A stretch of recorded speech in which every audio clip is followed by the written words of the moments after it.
أعوذ بالله من الشيطان الرجيم.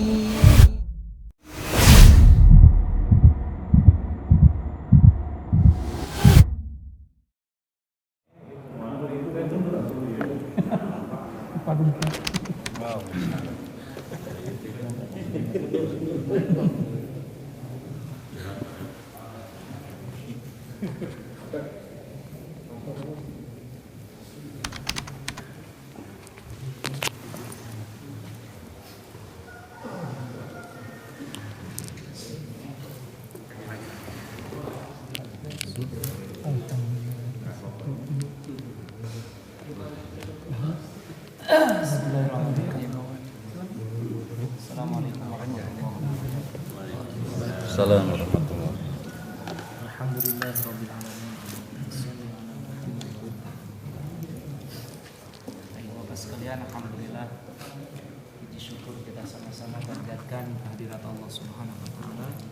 Alhamdulillah pagi ini kita masih diberikan oleh Allah kenikmatan bisa berkumpul, bisa melaksanakan sholat subuh berjamaah. Dan insyaallah kita akan sama-sama melanjutkan ibadah kita kepada Allah lewat membaca Al-Quran. Dan Sabtu ini sebagaimana jadwal rutin, yaitu belajar menghafal surat-surat pendek.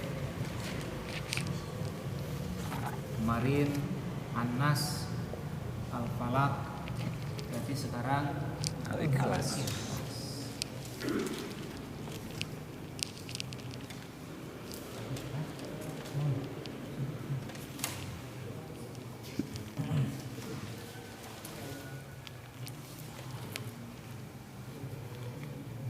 Surat Al-Ikhlas.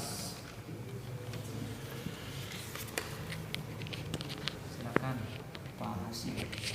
أعوذ بالله من الشيطان الرجيم بسم الله الرحمن الرحيم قل هو الله أحد الله الصمد لم يلد ولم يولد ولم يكن له كفوا أحد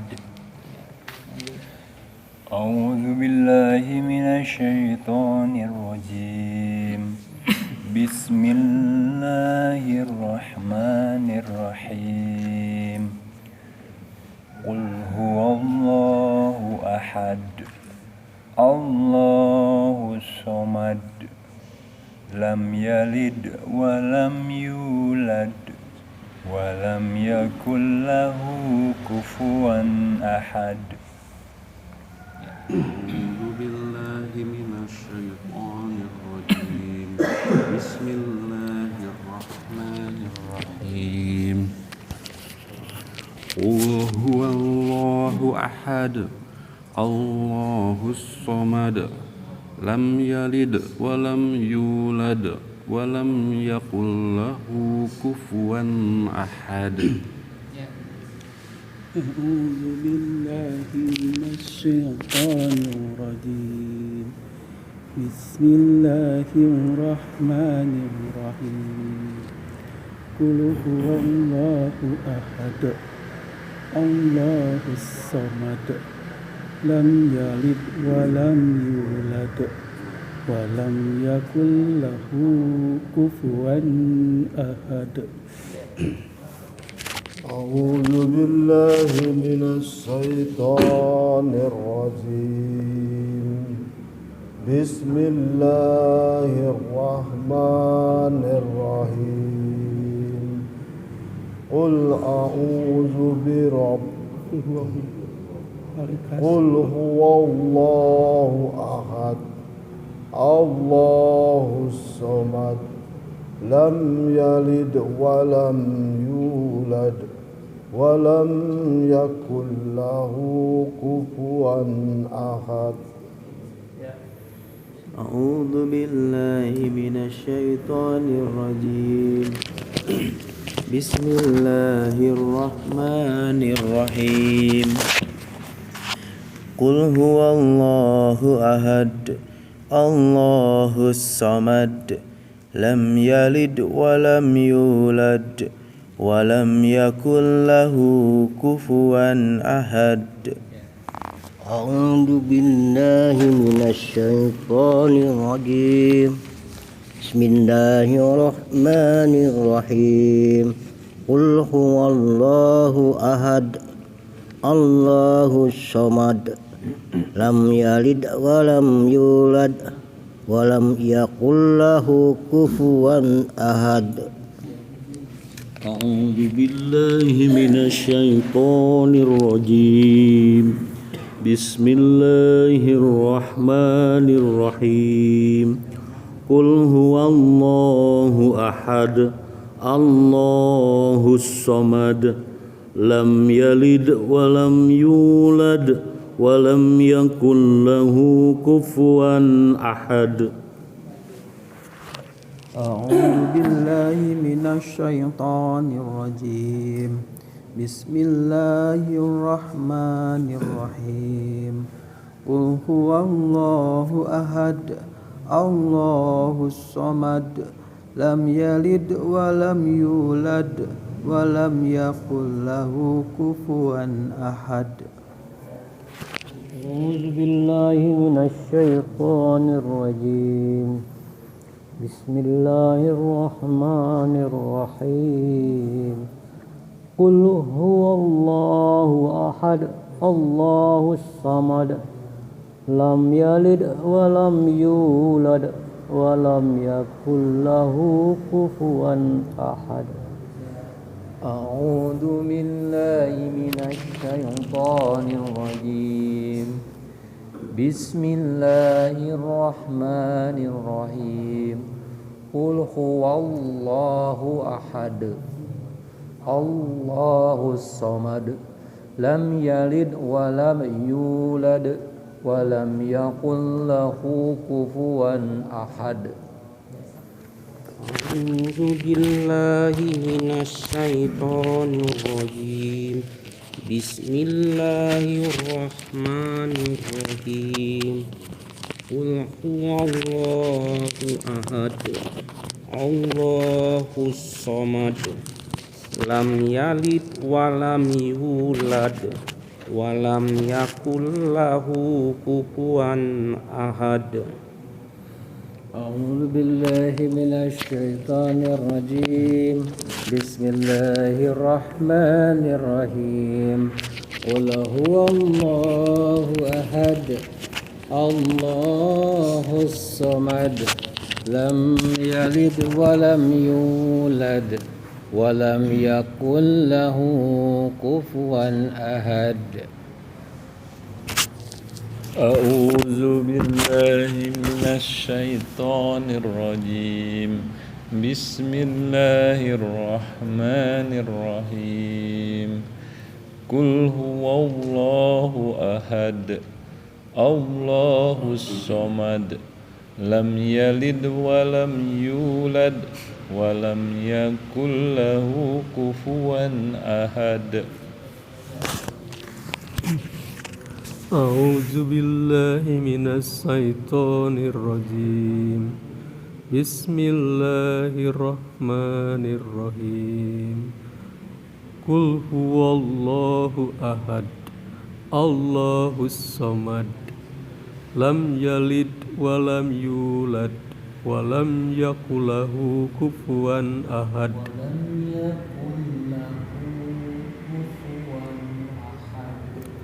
Walam yakul lahu kufuwan ahad.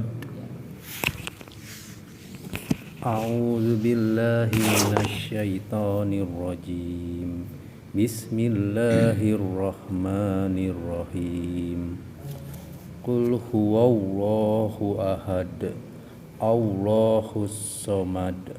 Lam yalid walam yulad walam yakul lahu kufuwan ahad.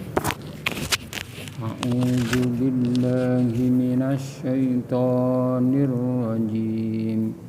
Bismillahirrahmanirrahim. Qul huwallahu ahad. Allahus samad. Lam yalid wa lam yulad wa lam yakul lahu kufuwan ahad.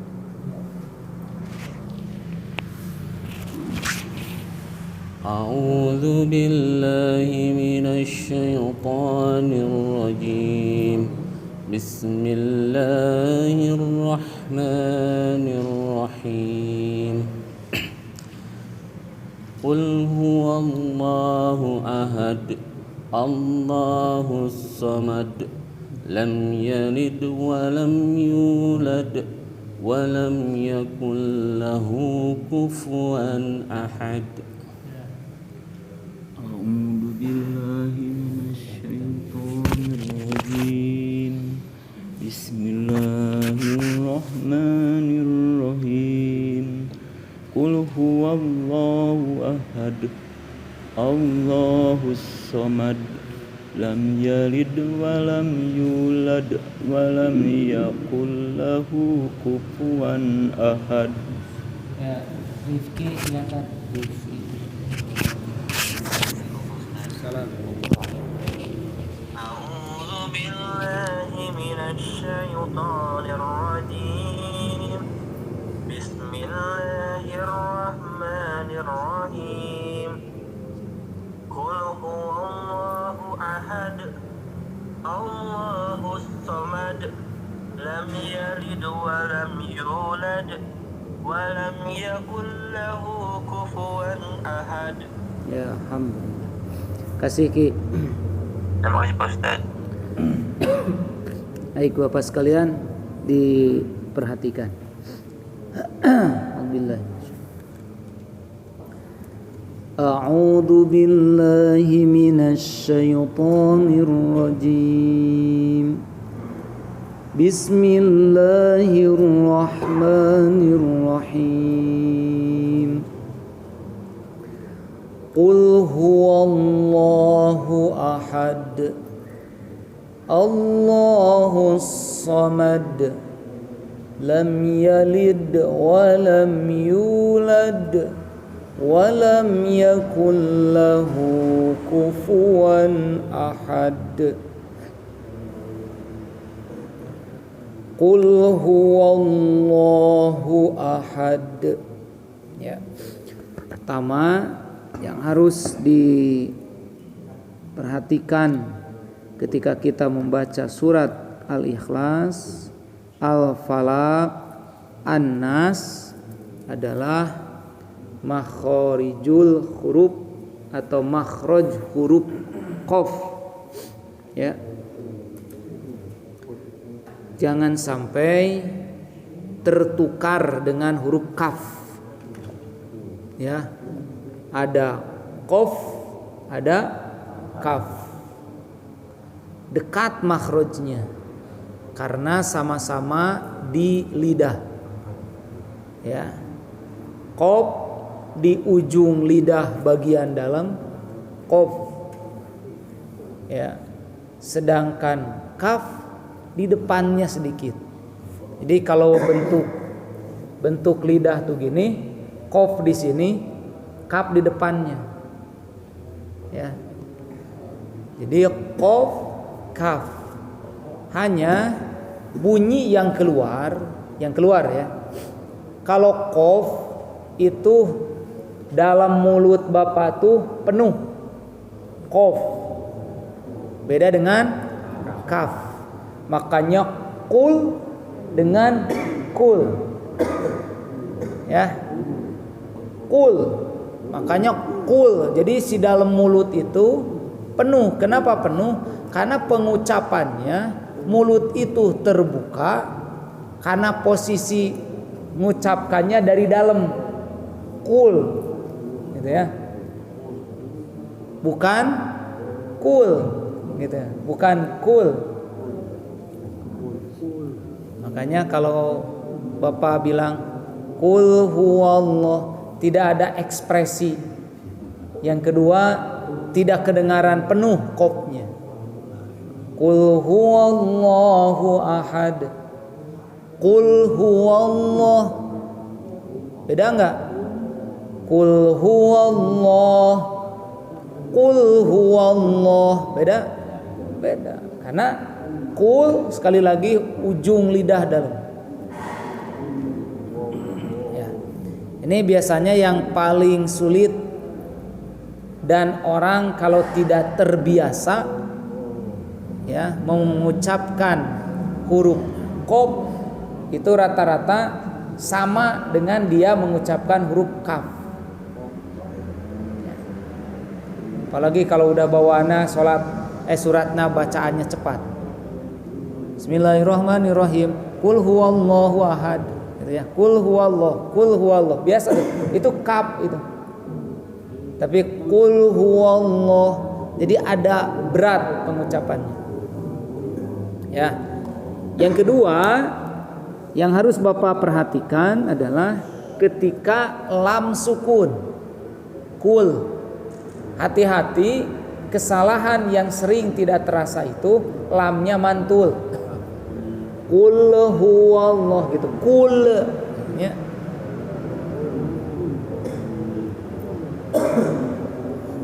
Dan ini adalah dalam ilmu tajwid biasanya disebutnya dengan kesalahan umum.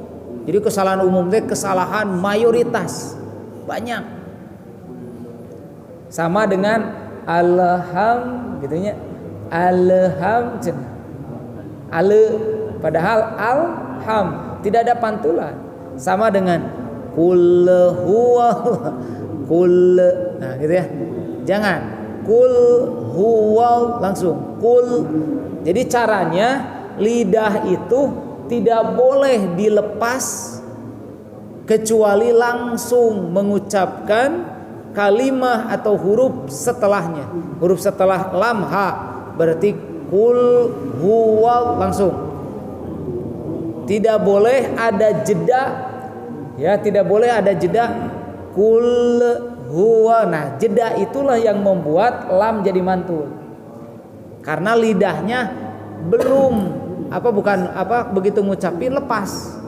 Padahal tidak boleh dilepas kecuali langsung qul huwa langsung pindah ke huruf ha. Qul huwallah ha besar. Qul huwallah loh tafhim tebal. Qul huwallahu ahad baru ha kecil tengah tenggorokan. Qul huwallahu ahad ya. Dan huruf terakhir yaitu huruf dal dan disukunkan karena waqaf, karena berhenti, maka dalnya jadi qalqalah. Qalqalahnya qalqalah kubro, qalqalah besar, sehingga Bapak tidak usah ragu dan tanggung ngucapin. Jangan qul huwallahu ahad Allahus somad, kecil jangan. Qul huwallahu ahad Allahus somad, karena gak kedengaran pantulannya ya. Kemudian ayat kedua Allah tafhim sama Allahus, tasdidkan ke so alif lam samsiah Allahus somad. Suka ada yang baca Allahus somad, Allahus somad, padahal Allahus tasdidkan ya. Jadi alif lamnya samsiah. Dan sekali lagi tidak boleh panjang berhentinya, semuanya pendek. Allahus somad, mantul lagi. Lam yalid. Nah, ayat ketiga lam sama mim sukun, tidak boleh ada jeda sehingga mantul. Lam. Nah, tidak boleh lam gitu ya. Lam yalid langsung, jangan lam yang gitu ya. Lam yalid walam yulad, mantul. Walam yakul lahu, walam yakul.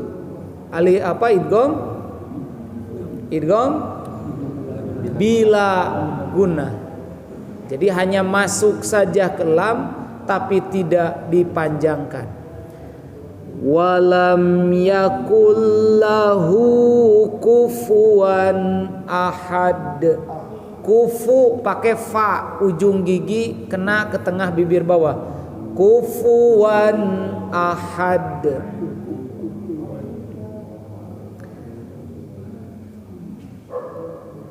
Baik, sekali lagi. Qul huwallahu ahad. Allahus samad. Lam yalid wa lam yulad wa lam yakul lahu kufuwan ahad. Saya satu kali, Bapak-bapak satu kali. A'udzu billahi minasy syaithanir rajim. Ya.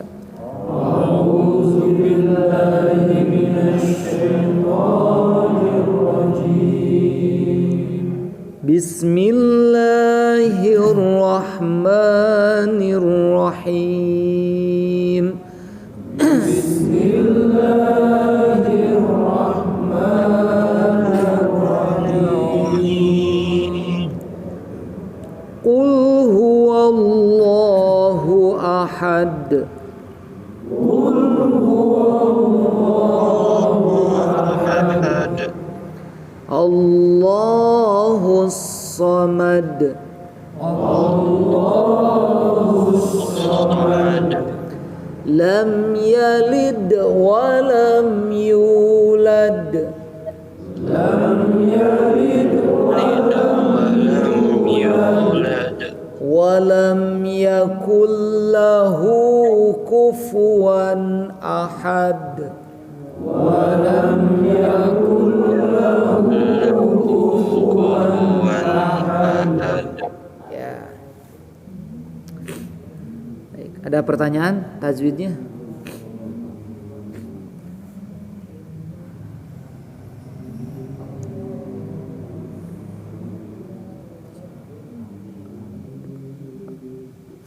Tidak ada, alhamdulillah. Jadi satu tadi ya, perhatikan makhorijul hurufnya. Yang kedua, perhatikan hukum qalqalahnya. Jadi hukum qalqalahnya diperhatikan. Jadi kalau ada qalqalah, apalagi qalqalah kubro yang di akhir atau di ujung-ujung kalimat, maka bapak-bapak nggak usah ragu untuk memantulkannya. Ahad gitu ya.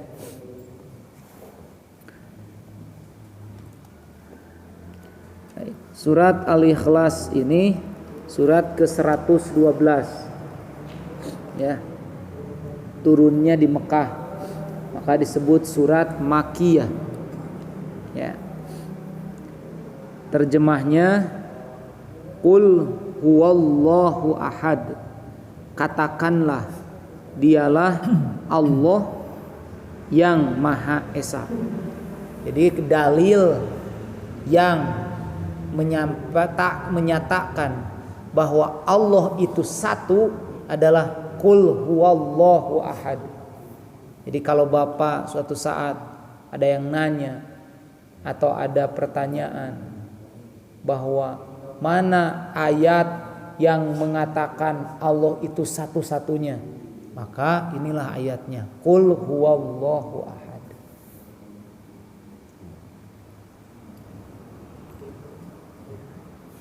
Katakanlah huwa dia Allah, ahad satu. Kalau dalam bahasa kita esa. Dialah Allah yang Maha Esa. Jadi sebenarnya Pak, dalam Pancasila itu sudah disampaikan ketuhanan yang Maha Esa. Dan coba lucu, semua orang Pancasilanya sama. pasal satunya itu adalah ketuhanan yang Maha Esa itu satu. Tapi aneh di negara orang ada diakui ada agama yang mengatakan Allah itu tilu. Padahal cek dina Pancasilana Esa. Itu. Ya. Jadi ini ayat dalil yang menyatakan qul huwallahu ahad, itu dalil yang menyatakan Allah itu hanya satu. Ya. Kemudian Allahus Samad. Allah adalah Tuhan yang bergantung kepadanya segala sesuatu. Jadi tempat bergantung segala urusan itu adalah Allah. Ini dalil di mana kita tidak boleh menggantungkan apapun urusan kita kepada selain Allah. Kenapa? Karena Allahus Samad. Allah tempat bergantung segala urusan. Lam yalid walam yulad. Dia tidak beranak dan tidak pula diperanakan. Artinya Allah itu tidak memiliki keturunan dan Allah tidak diturunkan, artinya bukan dilahirkan. Ini juga sebagai dalil di mana salah kalau mengatakan ada Tuhan anak, Tuhan ayah, Tuhan ibu. Jadi mun geus aya anak, aya ibu, aya bapak, berarti aya nu dilahirkeun, aya nu ngalahirkeun. Maka dalilnya di sini lam yalid walam yulad. Makanya tidak boleh mengatakan semua agama sama. Semua agama benar, hanya beda cara hungkul. Itu keliru. Tidak ada agama yang sama, karena agama itu hanya ada satu-satunya. Menurut siapa? Kita. Karena ini dalilnya lam yalid walam yulad. Walam yakul lahu kufuwan ahad, dan tidak ada seorang pun yang setara dengan Allah. Tidak ada seorang pun yang setara sejajar dengan Allah. Jangankan melebihi, Pak. Setara saja, sejajar aja tidak ada. Maka kalau ada orang yang menganggap ada yang lebih, setara aja nggak boleh, ini mengatakan lebih dari Allah, maka dikatakan musyrik. Ya, leuwih sieun ku makhluk daripada ku Gusti Allah, musyrik. Nu nyageurkeun teh oskadon lain Allah, musyrik. Pak, tos damang, alhamdulillah saya kemarin nyeri sirah nya. Aduh, ada oskadon emang oye. Dan itu teh dari hatinya, Pak. Jadi seolah-olah nu nyageurkeun panyakitna teh obat lain Allah teh aya dina hatena, Allah yang menyehatkan, enggak ada. Jadi murni ti lisan tapi ka hate teh yakin nu nyageurkeun teh obat, maka musyrik. Kenapa? Karena tidak ada yang setara dengan Allah. Nah, kenapa kalau kita ya tradisi-tradisi yang sifatnya musyrik harusnya hilang. Ya, harusnya hilang, Kak. Bagaimana rek melak pare ngukus ya menyan, terus aya duogan, aya naon deui? Kopi hideung, aya surutu ya. Terus ditanya, naha beut kikian meh sawahna alus. Meh sawahna teu diganggu ku hama. Pertanyaanna, ari nu ngaganggu sawah hama naon? Orai. Untuk orai beurit. Terus belalang. Pertanyaan abdi, beurit resepeun teu cikopi? Beurit resepeun teu kira-kira surutu atau belalang udun? Pan teu nyambung. Terus saha atuh nu diyakini ku orang tua urang baheula nu sok kikituan? Pasti ada makhluk selain Allah. Ya, ada makhluk selain Allah sampai disuguh. Di bahasa urang mah dibere sasajen, dimuliakeun ku makanan ku minuman dengan harapan sawahna alus. Nah, apakah itu bukan musyrik? Musyrik, Pak. Ya, musyrik. Nah, Makanya seluruh aktivitas orang naon we bapak boga usaha kade ulah sakali-kali menganggap usaha bapak maju mundur teh ku sesuatu selain daripada Allah. Kade. Pak Heri dagangna payu pisan alhamdulillah Ustaz sampai make batu ahli. Atau sampai abdi datang ke seseorang Ustaz. Jadi kumaha? Aliran? Gara-gara batu ali. Aliran ngajebret itu? Alirannya. Ya. Nah, jadi Bapak sekalian, hati-hati. Kenapa saya menyampaikan ini sangat penting dan bahaya? Karena tidak akan masuk surga orang yang mati membawa kemusyrikan. Kalau Bapak hanya sebatas punten banyak dosa zina, dosa apa lagi? Dosa selain musyrik aja, mencuri, pernah berbohong dan sebagainya. Kabawa maut, bener bakal disiksa bapak teh. Pasti dah kudu dibersihkeun heula. Tapi yakin bakal bersih masuk surga. Tapi satu-satunya dosa yang tidak akan diampuni Allah dan tidak akan membuat dia masuk surga, kemusyrikan. Makanya setan Pak abadan-abada di mana? Di neraka. Sabab dosana paling gede nyata musyrik. Menyekutukan Allah setan teh.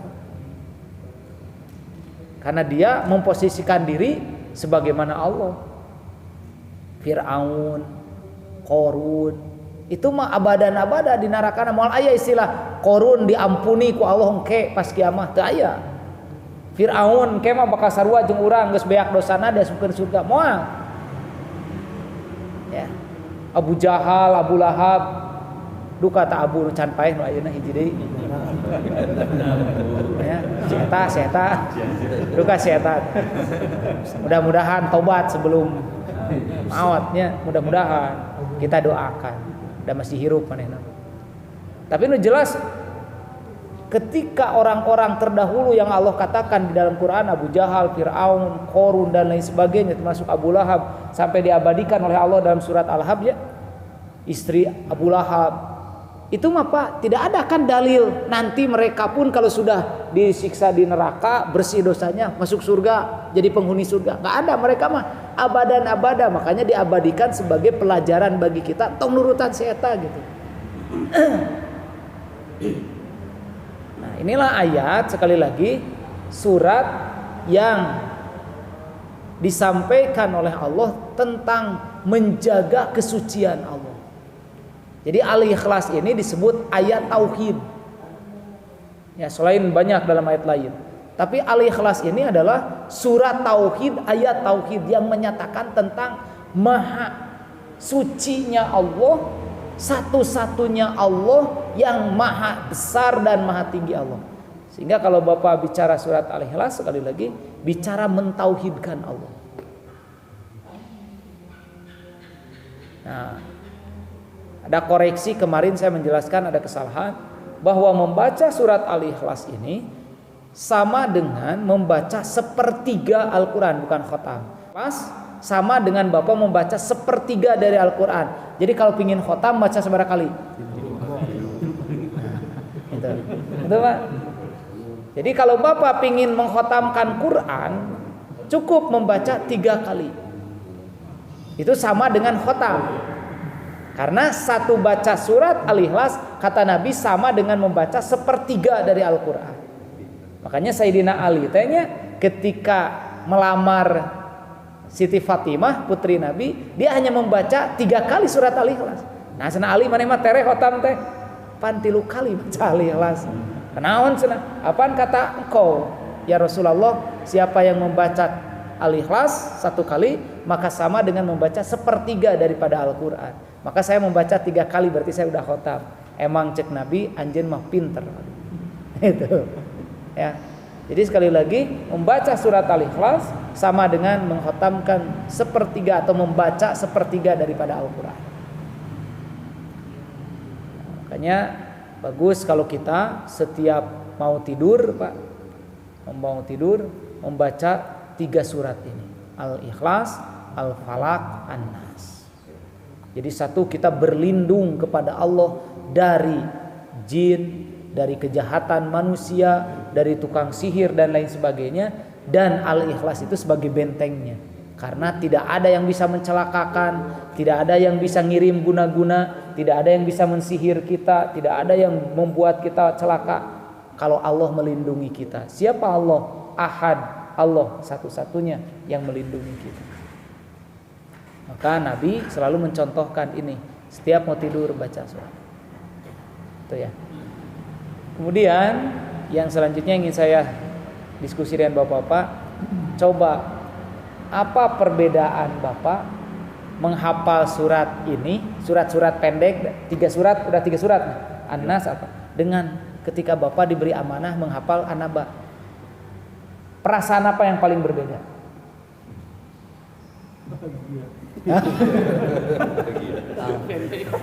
Ya. Jadi begitu kita sekarang mulai berpindah atau beralih menghafal surat-surat ujung yang pendek yang bapak-bapak sudah hafal, dengan ketika kita diberi tugas menghafal surat An-Naba, pada sama ayat pendek An-Naba tuh, amma yatasaalun, pendek Pak, anin nabail azim, hanya pendek 40 ayat, tapi pendek amma yatasaalun. Dan termasuk surat-surat pendek. Kenapa? Karena kalau Al-Baqarah 286 ayat, ini hanya 40. Dan tidak ada yang lebih daripada 100. Ya, makanya disebut surat pendek karena di bawah 100 semuanya. Ya. Tapi ketika saya melihat bapak-bapak dulu di saat disuruh ngapalin An-Naba, dengan sekarang kita menghafal surat-surat ini, kelihatan lebih tarna. Tenang, nah, karena sudah apa? Jadi Pak, yang bikin tenang kita itu ketika kita sudah menguasai. Tapi punten, bapak-bapak nucan apal surat il, Al-Falaq, An-Nas. Terus saya bilang, Pak, mulai hari ini kita menghafal Qul huwallah, Al-Falaq, An-Nas. Bagaimana dia akan sikapnya? Sama dengan bapak-bapak disuruh surat An-Naba, pasti kieu. Gitu. Kenapa? Can apal. Jadi sebenarnya Pak tidak ada perbedaan. Ketika Bapak sekarang, Pak, kita ngapalin An-Naba, anggap aja seperti Bapak dulu ketika awal disuruh ngapalin An-Nas oleh Bapak orang tua kita atau guru ngaji kita yang dulu masih kecil. Pan sarua Bapak geus baheula sieun. An-Nas Kul a'udzu gitu, sama dengan sekarang anin nabail azim gitu Pak. Tapi ketika Bapak sudah hafal, bakal tenang An-Naba teh dan geus apal. Sama posisinya nanti seperti Bapak menghafal surat-surat ini. Hanya perbedaannya tadi, kalau Al-Ikhlas mah Bapak hanya butuh 5 kali baca atau 4 kali baca. Kalau An-Naba 40 kali baca. Karena 40 ayat gitu Pak. Kan tidak ada perbedaan. Makanya saya bilang, lamun An-Naba ini Bapak biar terjaga hafalannya, sok seperti Bapak menetapkan dan meletakkan surat-surat pendek ini. Pak, nah apa terus tak An-Nas? Dan sok dipakai Ustaz dina salat, tiap salat ya An-Nas we Qul huwallah. Nah itu kenapa tadi diganti kali-kali 3 ayat An-Naba atau saduakeun lah jeung Al-Ikhlas 5 ayat. Amma yatasaalun anin nabail azim allazi hum fihi mukhtalifun kalla sayalamun. 5 ayat aja setiap salat, sama dengan Bapak baca Qul huwallahu ahad Allahus samad lam yalid wa lam yulad wa lam yakul lahu kufuwan ahad. Kan gitu Pak. Hanya kita sekedeng kali premnya kieu Pak. Ari Qul huwallah mah sasurat eta teh. Hari 5 ayat mah sakumaha gitu. Padahal bacaan salat mah bukan begitu. Gitu Pak. Nah, maka saya hari ini sekali lagi menyampaikan kepada Bapak sekalian, enggak usah stres, gak usah terbebani ketika kita nanti maju ke surat-surat panjang. Kenapa? Karena pada prinsipnya sama aja dengan Bapak menghafal Al-Ikhlas. Hanya bedana karena Al-Ikhlas geus apal. Jadi orang lain baca orang can kabagian ge bisa nundutan heula. Sabab naon? Pan urang geus apal ge mun dititah ge bisa. Tapi begitu annaba mah orang lain keur maca, urang ayo wes haget ngapalkeun. Kan bedana hanya itu. Tapi ada kenikmatan tersendiri. Apa? Ternyata kalau kita ngerasa belum bisa, ada kerja keras. Dan kenikmatan Bapak di saat apa teh dari hasil kerja keras, Pak. Makanya orang yang hidupnya ada dalam posisi nyaman terus itu teh kurang. Jadi kalau kali-kali orang diberi kasusah, alhamdulillah Pak, tanda-tanda Allah terek mereka bunga. Lamun engke bisa berhasil melewati kesusahan. Tapi lamun hidup dalam posisi nyaman terusnya, makanya orang-orang yang sekarang pun korupsi naon teh karena ngabayangkeun mun hidup susah teh bakal wah kumaha gitu. Padahal baheulana susah.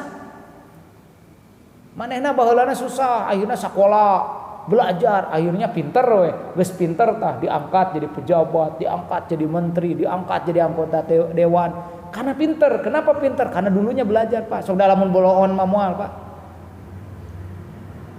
Dan pinternya dia dari mana? Dari kerja keras dia belajar. Makanya saya bilang ya, kalau bapak-bapak ngapalin juz 30 sampai bahasa saya mas tos subuh bapak teh, woi, can apal ya 5 ayat ngapalin gitu. Sabtu besok dites Pak 10 ayat. Waduh, pada subuh, pada maghrib teu balik, cicing we di masjid ngapalkeun da isu kayak dites 10 ayat. Itulah yang disebut dengan kerja keras Bapak yang akan menghasilkan kebahagiaan. Dan hidup teh kudu nama kitu, Pak. Kalau hidup ayeuna lempeng init gawe jam 7, balik setengah 5. Kitu we eueuh tantanganana gitu nya. Teu nikmat ternyata hidup teh, Pak. Sampai bilih teh percantan, urang sesopedahan tiap poe ka GBLA. Tiap sesopedahan ka BLA. Walaupun teu capek tapi jenuh oge.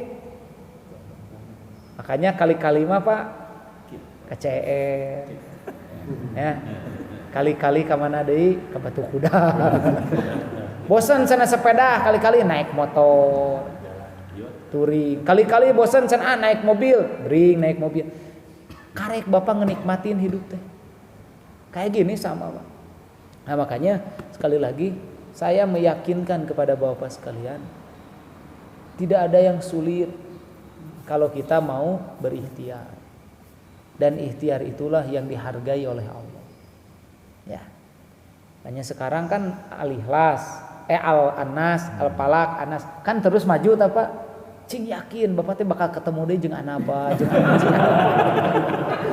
Jangan berpikir, alhamdulillah ini pendek gitu. Saya sekali lagi saya nggak akan maksa. Cek Bapak teh abdi mah usah cukup ti Anas dugi ka Al-Hakumut. Mangga, silakan. Nanti tiap hafalan Bapak mah balik deui ka Anas. Moal jenuh gitu hirup. So. Nah, makanya saya bilang, dinikmati. Dan ternyata kalau Bapak jadi hafal, yang bahagia itu Bapak. Yang bahagia itu Bapak. Jadi begitu, Allahu Akbar. Amma yatasaalun. Jadi cek Bapak teh alhamdulillah.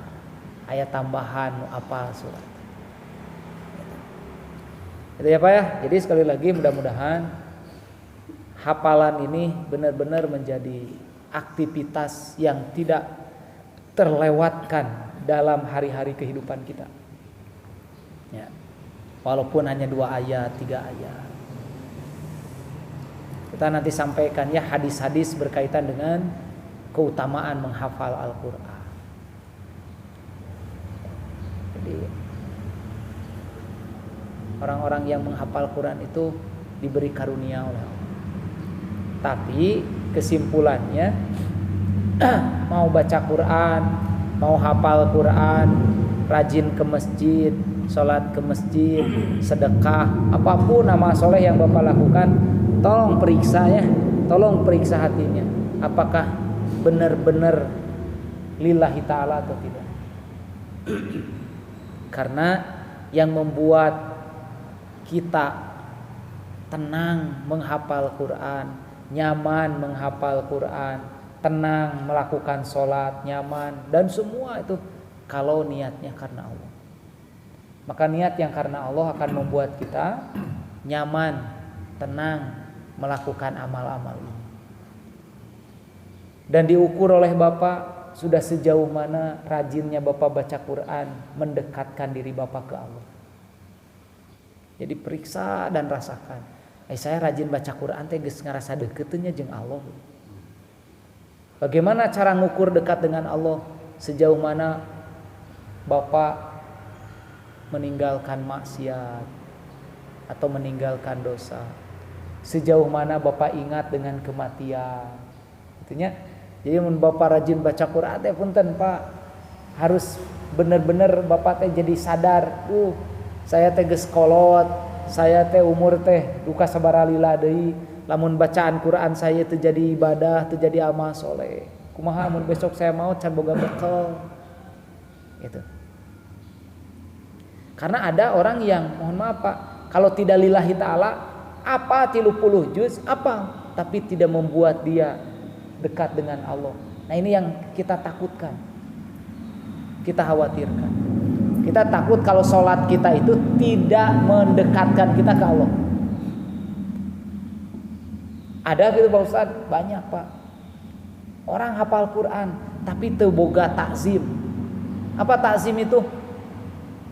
Hormat. Banyak ke orang tua wae teu hormat, tapi hafal Quran tapi ke orang tua teu hormat, kan aneh. Berarti baca Qur'annya henteu lillah. Tidak mampu mendekatkan dirinya dengan Allah. Rajin ke masjidna mah ngan hanya ngugurkeun kewajiban we.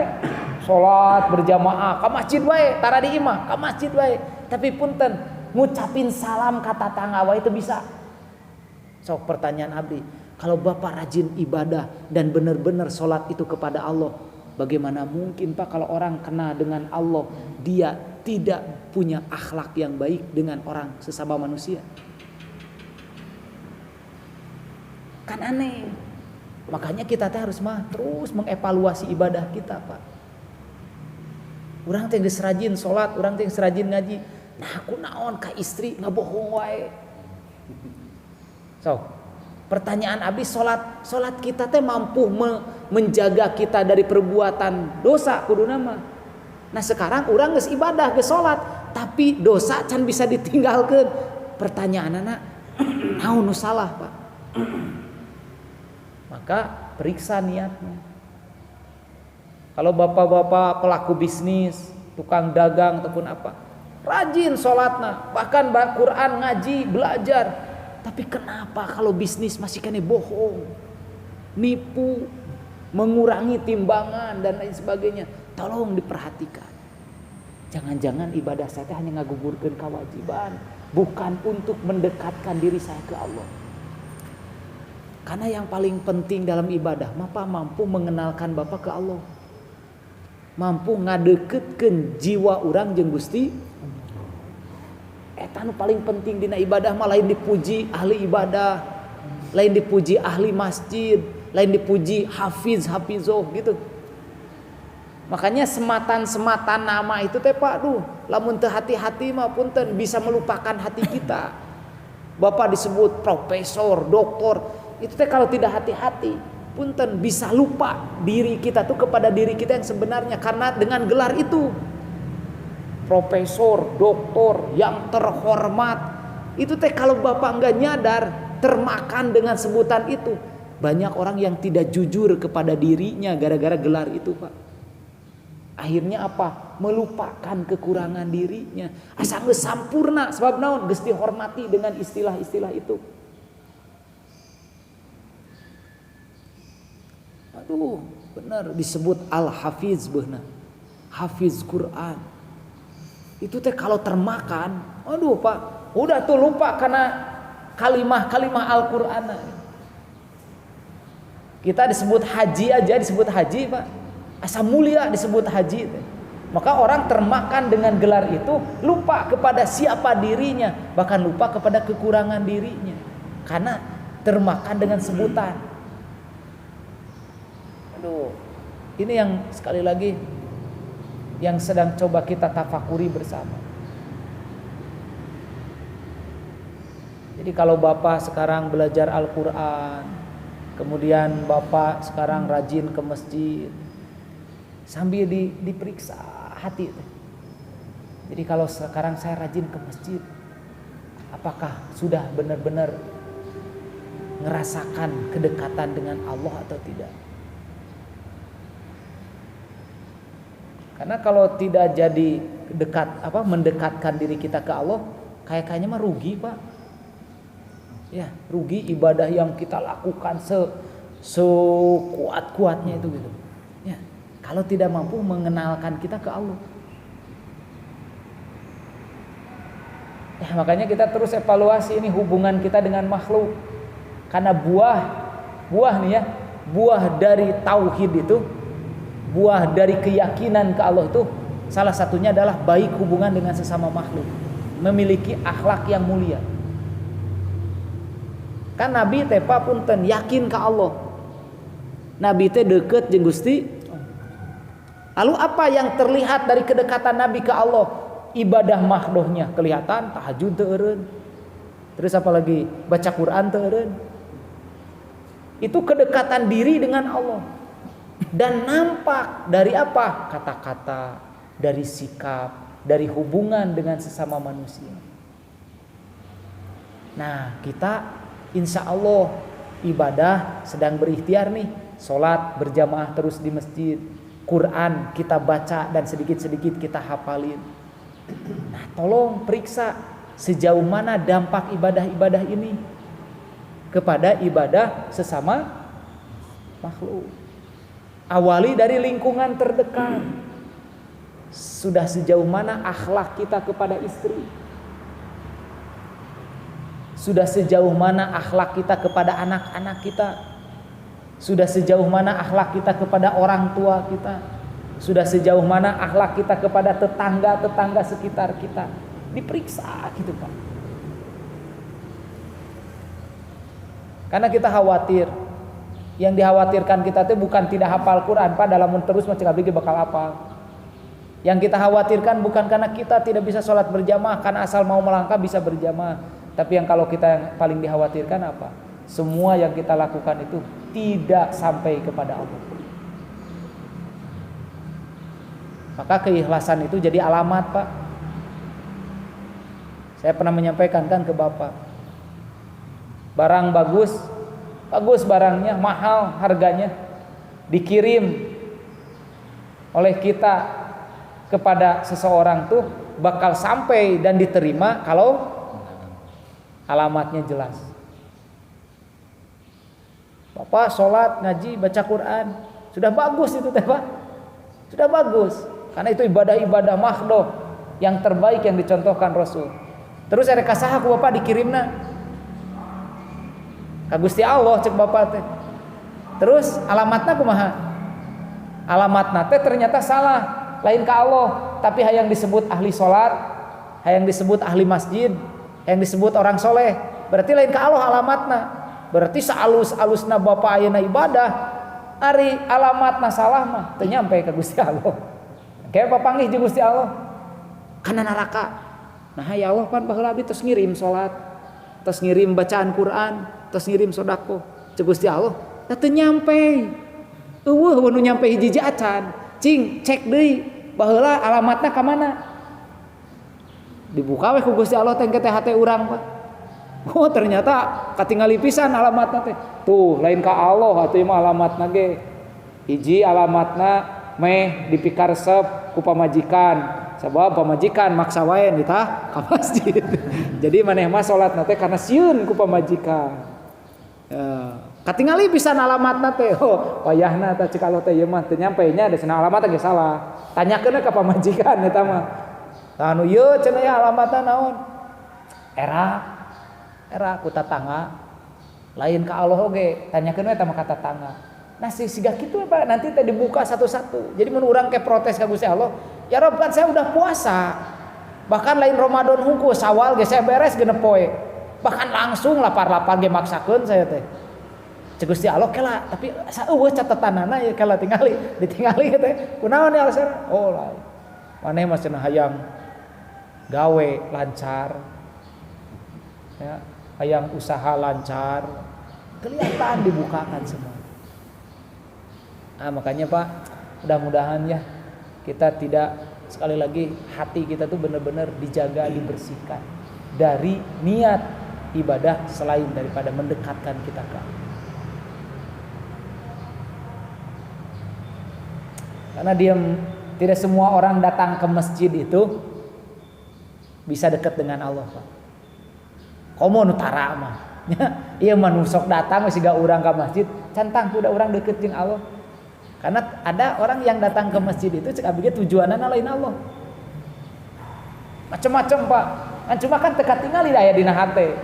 Makanya orang teu kudu mikiran sieu karena naon ka masjid. Teu kudu da mah kapikiran pada dina hate eta mah. Tapi cing yakin sesungguhnya tidak semua orang yang sholat itu hatena ingat ke Allah. Tidak semua orang yang ngapalin Quran itu untuk ibadah kepada Allah. Tidak semua. Termasuk tidak semua orang yang sekolah tinggi itu biar dicintai Allah. Tidak semua.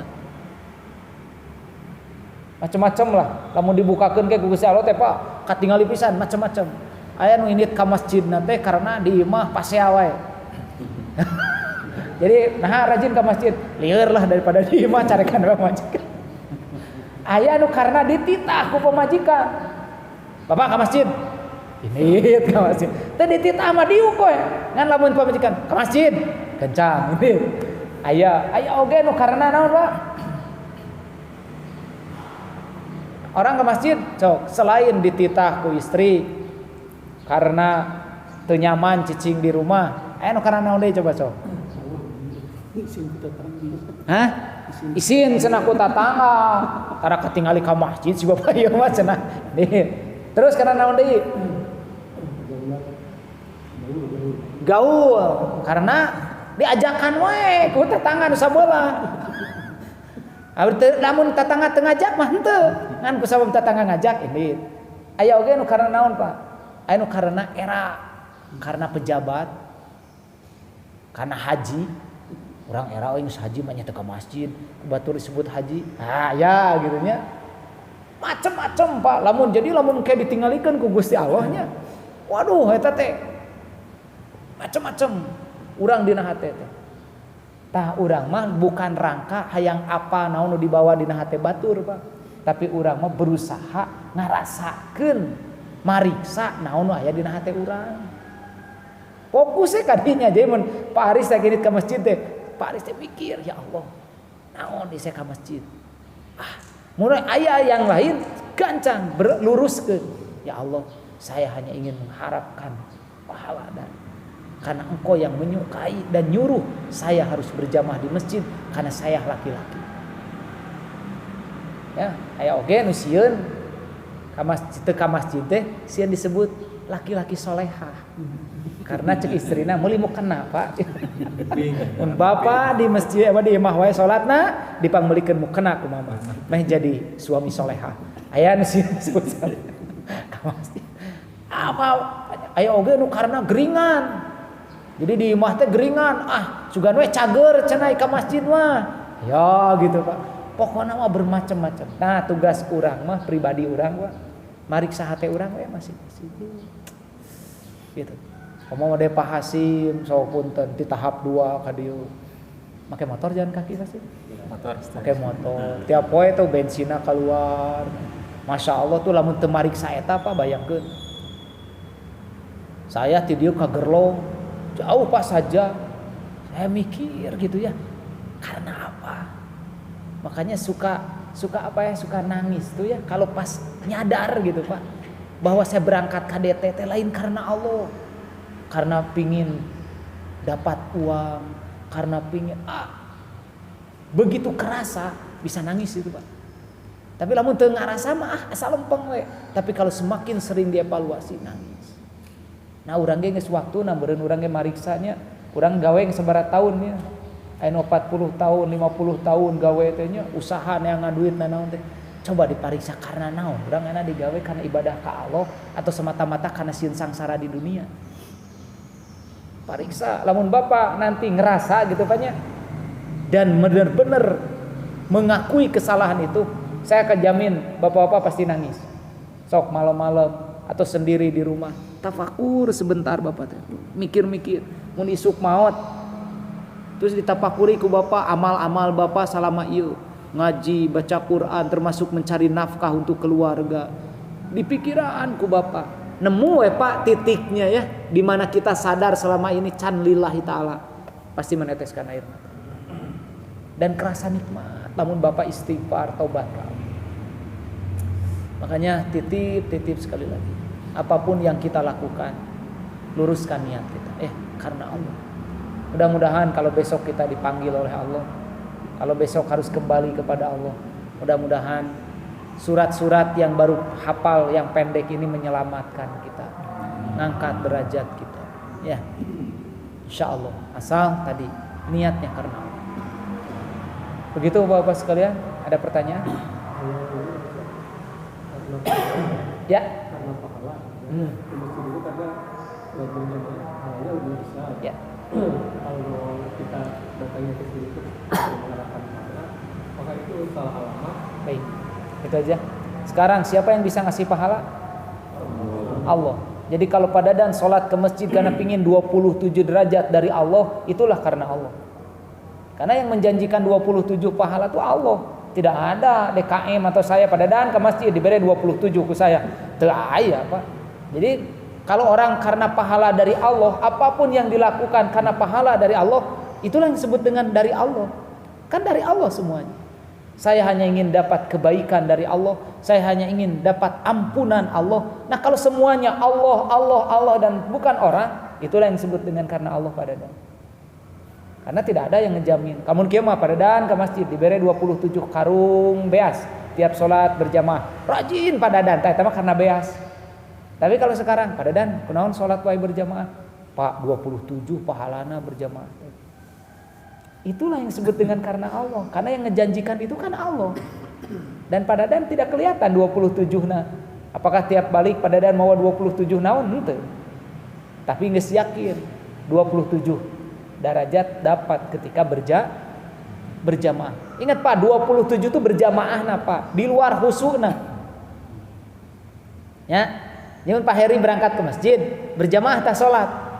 Terlepas Pak Heri salatna khusyuk jeung teu 27 mah geus beunang Pak Heri. Karena 27 itu keutamaan dari berjamaahnya bukan dari khusyuknya. Itu. Makanya saya bilang, mun Bapak can bisa salat khusyuk minimal atuh berjamaahna. Ulah kieu geus mah khusyuk teu bisa salat sorangan wae. Ya. Ya cek Bapak teh Ustaz saya teh can bisa khusyuk. Atuh berjamaah kan dapat pahala apa? Tepat waktunya, Pak. Kan salah satu amalan yang dicintai oleh Allah itu adalah sholat tepat waktu, bukan sholat khusyuk, sholat tepat. Kabayang teh geus tepat waktu khusyuk deui. Waduh itu udah sempurna tuh, Pak. Bapak dapat pahala 27 Pak derajat karena yang kedua dapat dicintai pahala dicintai Allah karena tepat waktu. Di sisi lain aya kakurangan khusyukna. Atuh menang tambah bakal ditambalan pahala nu 27, pahala tepat waktu, pake namalan teu khusyukna. Ayeuna nya teu berjamaah, nya teu khusyuk, nya telat salat zuhur jam 2. Nya teu khusyuk, nya teu berjamaah. Pertanyaan abdi, naon rek dipake namalna? Geus jelas teu khusyukna teh pasti dosa, ada teu khusyuknya. Erek nama ti mana eta? Tina 27, eueuh da sorangan salatna. Erek nama tina dicintai Allah, apan telat salatna geus setengah 3. Nah, jadi kita tuh jangan, kan ada orang yang gini, aduh Ustaz, hese salat khusyuk teh saya teh lah. Nya khusyuk teh hese, Pak. Tapi mudah-mudahan ku tepat waktu jeung berjamaah tak urang teh katutup kakurangan khusyukna gitu, Pak. Tanda-tanda khusyuk itu indikasinya itu konsentrasi, fokus atau gimana? Baik, maka salah satu upaya kan khusyuk itu karunia dari Allah. Allah lah yang memberikan kekhusyuan kepada kita. Tugas kita mengikhtiarkan. Kumaha carana ikhtiar meh khusyuk? Awali kekhusyuan itu dari persiapan, Pak. Jadi nggak bisa Bapak sholat bisa khusyuk lamun teu persiapan. Persiapan naon? Satu, persiapan waktunya. Makanya semakin bisa tepat waktunya, semakin bakal bisa khusyuk sholat. Dua, persiapan pakaiannya. Makanya Pak punten, orang-orang mah ada yang setiap sholatnya mandi. Jadi mun badan karasa teu nyaman, mandi meh nyaman, ulah kesangan, ulah apa mah. Kenapa? Karena bagaimana mungkin bisa konsen, bisa khusyuk lamun Bapak sendiri teu nyaman badan. Ayo keur salat. Gitu nya teu nyaman. Gitu. Makanya bisa khusyuk kalau persiapan wudunya. Ingat, wudu itu bisa membantu kehusuan ketika wudunya sempurna. Ya. Tempatnya. Makanya masjid itu berjamaah itu salah satu upaya agar bisa khusyuk. Punten Pak, Bapak sholat sendirian di rumah, kau mau di kamar, hareupeun eunteng cermin. Allahu Akbar. Kabiro. Asli eta pengalaman abi ge kali-kali sok salat di bumi, ngasa bener Pak hese usuna sabab begitu ningali cermin. Fokus kana beungeut. Kolot urang teh gini. Sok raoskeun ku Bapak. Komo aya tulisan, aya naon. Pokona mah mata urang teh semakin banyak nu katingali, semakin hese konsentrasina, Pak. Makanya kan kenapa salah satu ilmu komunikasi itu, kalau komunikasi itu pingin fokus, orang pingin mendengar, satu hindari gerakan-gerakan yang tidak perlu. Makanya mun abdi keur ngobrol kieu Pak, hese orang bisa konsentrasi ka abdi lamun di antara bapak-bapak anu gerak wae. Harewosan ngobrol. Pasti nu lain teh bakal melong ngomong naonnya itu. Gitu. Bener teh Pak? Sok ayeuna urang keur ceramah, keur ngeunah-ngeunah ceramah bapak teh keur kieu ceramah. Tiba-tiba aya nu datang mawa konsumsi. Kumaha Bapak matana? Geus teu konsentrasi deui kana ceramah ningali we nu ngabagikeun konsumsi. Makanya tidak boleh. Nah, enak orang bapak keur salat. Pan urang punten ngadenge suara motor. Kelok saha eta jelemanya gitu. Kan terganggu. Makanya tempat itu, makanya kenapa Nabi awal kali pingin ketemu Allah apa? Uzlah. Tahanus. Di mana? Di Gua Hiro. Tenang. Gitu. Itulah yang membuat Nabi merasa dan bisa berjumpa dengan Allah. Nah, orang teh Pak tempatnya kudu dipilih ku urang. Kalau pingin khusyuk. Kemudian apa? Bapak bakal terbantu khusyuk kalau paham, ngerti dengan apa yang dibaca. Rada hese Pak, lamun teu ngarti mah. Siga urang maca bahasa Inggris bari teu ngarti. Only. Naonnya only. One only. Only one. Naonnya hese Pak. Tapi lamun apal gitu. Nah, sekarang Bapak baca kabiro walhamdulillahi katsira wa subhanallahi bukrata wa asila. Inni wajjahtu wajhiya lillazi. Teu ngarti rada hese. Erek mah konsen jeung khusyuk apa emang teu ngarti naon diomongkeun. Nah, maka belajar, paham, ngerti. Kemudian apalagi yang bisa membantu kehusuan? Tartil bacaannya. Tong gancang. Erek khusyuk jeung konsen kumaha lamun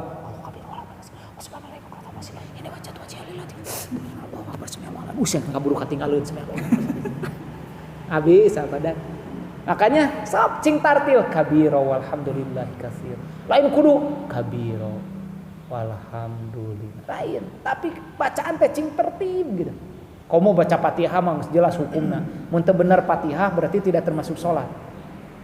Ya. Setelah itu apa? Konsentrasi pikiran jeung hate. Nah, jadi itu yang bisa ngebantu kehusuannya pada dan. Terus apa indikator orang sholat husu? Nikmat, tenang. Bukan berarti pikiran naon, Pak. Tapi dia menikmati sholatnya itu. Tidak tergesa-gesa. Dan lahirlah yang disebut dengan kenyamanan. Jadi menulis beres sholat teh nyaman gitu pada dan itu tidak bisa diungkapkan dengan kata-kata, Pak. Punten, tidak bisa diungkapkan dengan kata-kata. Nyaman, tenang. Nah, inilah yang harus senantiasa kita pelajari. Ya kan ulah sebatas ngagulkeun kewajiban, hanya sebatas ini ruku sujud beres gitu nya. Jangan, tapi periksa. Ada lagi? Kalau tidak ada, terima kasih Bapak sekalian. Mohon maaf lahir batin. Insyaallah mudah-mudahan kita diberikan umur oleh Allah bisa ketemu lagi hari Selasa ya. Kita tutup pertemuan ini bacaan alhamdulillah dan doa kifarat majelis. Alhamdulillahirabbil alamin. Subhanakallahumma wa bihamdika asyhadu an la ilaha illa anta astaghfiruka wa atubu ilaik. Assalamualaikum warahmatullahi wabarakatuh.